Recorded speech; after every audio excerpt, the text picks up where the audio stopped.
Salut! J'ai pensé qu'aujourd'hui, on pourrait travailler la multiplication sous toutes ses formes. En fait, quand tu étais un petit peu plus petit, tu as vu la multiplication à un chiffre. Ensuite, en 5e année, tu as vu la multiplication d'un nombre à 3 chiffres par un nombre à 2 chiffres. Si tu t'en souviens bien, c'était un peu comme ça qu'on procédait. Donc, par exemple, si je veux faire 432 fois 37, 432 fois 37, je commence tout simplement par multiplier 432 fois 7, parce que c'est la première partie que je peux faire, d'accord? Donc, je décompose un peu. Donc, j'y vais avec 432 fois 7. Je fais 7 fois 2 qui donne 14. Je viens déposer ma retenue en haut ici, tout simplement. 7 fois 3 fait 21 plus 1, ça fait 22. 7 fois 4, 28, 29, 30. Voilà. Et puisque je suis rendue aux dizaines, je commence à comptabiliser aux dizaines. Donc, c'est un peu comme si je faisais 30 fois 2. 30 fois 2, ça donne 60. Donc, je commence 3 fois 2, 6. 3 fois 3, 9. Et 3 fois 4, 12. Et je viens additionner les deux éléments pour venir calculer mon résultat. Et la réponse finale est 15 984. Comme je t'ai déjà d'ailleurs dit pour la division, c'est important que même pour la multiplication, tu prennes le temps de vérifier à travers une estimation si ça a du sens. Par exemple, si je prenais 37 et que je l'arrondissais pour 40, puis 432, je l'arrondissais à 400.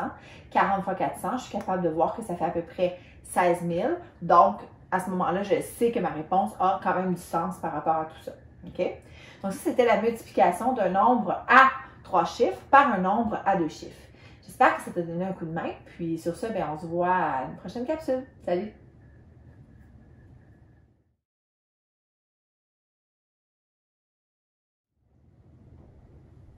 Salut! Puisqu'on a parlé de multiplication, j'ai pensé qu'on pourrait peut-être également regarder la multiplication d'un nombre naturel entier par un nombre décimal. Donc, par exemple, si supposons que je voudrais faire la multiplication suivante, 438 et 27 centièmes, et je veux la multiplier par 12, par exemple. Donc, je multiplie un nombre décimal par un nombre entier, pardon.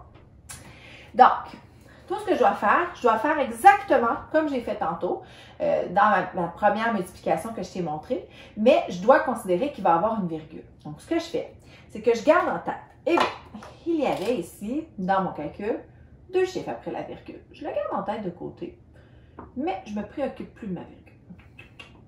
Un peu comme si c'était rendu 4827 fois 12. OK?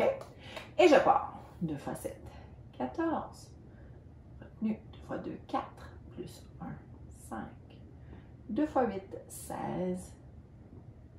2 fois 3, 6. Plus 1, 7.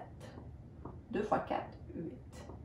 Je m'en vais dans la colonne à côté parce que je suis rendue à travailler dans les dizaines. 1 fois 7, 7. 1 fois 2, 2. 1 fois 8, 8. 1 fois 3, 3. 1 fois 4, 4. J'ai additionné les deux termes ensemble. 4, 12, 6, 7, 8, 9. 7 plus 8, 15. 8 plus 3, 11 plus 1, 12. 4 plus 1, 5. Et évidemment, je pourrais pas avoir une réponse qui est de 525 924. Si je viens estimer 438 fois 10, à la limite, ça va donner quelque chose qui va tourner autour des 4000, quelque chose comme ça, mais pas des 500 000. OK?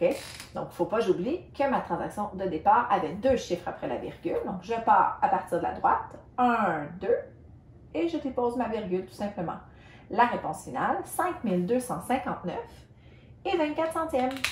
Voilà, j'espère que ça t'a aidé pour faire la multiplication d'un nombre naturel par un nombre décimal ou d'un nombre décimal par un nombre naturel. Là, on s'entend, n'importe quel sens, ça revient à la même chose. Puis voilà, donc on se voit pour une prochaine capsule. Salut!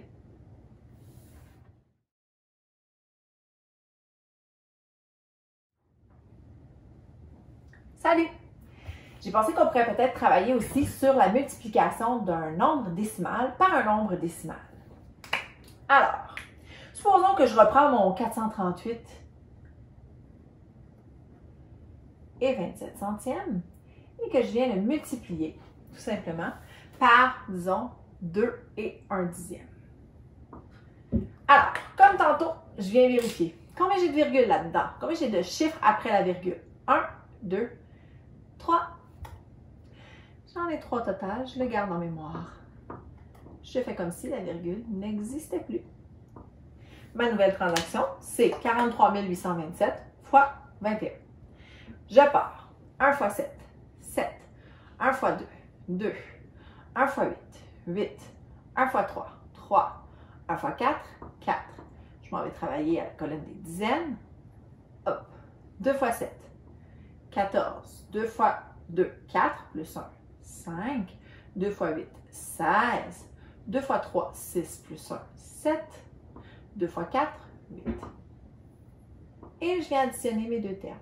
7, 6, 13, 10, 11, 12, 9. Et évidemment, je suis bien consciente que 438,27 ou 438 et 27 centièmes fois 2 et 1 dixième ou fois 2,1, c'est impossible que ça me donne quelque chose qui tourne autour de 900 000. Hein, la logique, ce serait que 400 fois 2, ça devrait me donner quelque chose qui va tourner autour de 800 et ces environs-là. Donc, l'estimation est encore une fois très importante. Alors, je me souviens que j'avais 3 chiffres après la virgule au total. 1, 2, 3. Je pars de la droite, évidemment. Et je viens souligner. Et je viens mettre ma virgule après 3 chiffres parce que c'est ce que j'avais gardé en mémoire. Réponse, 920 et 367 millièmes. Donc voilà, et mon estimation était bonne. Hein? Si tu as vu, mon estimation tournait autour de 800, ce qui est beaucoup plus logique. D'où l'importance toujours d'estimer de prendre le temps d'arrondir en premier et d'estimer le résultat avant de t'assurer de confirmer ta réponse parce que si tu fais une erreur, eh bien, il va être trop tard. Là. Ça va? Donc j'espère que ça t'a donné un coup de main pour la multiplication d'un nombre décimal par un autre nombre décimal. Sur ce, bien, ça fait pas mal le tour pour la multiplication. Bonne chance, puis on se revoit pour une prochaine capsule. Salut!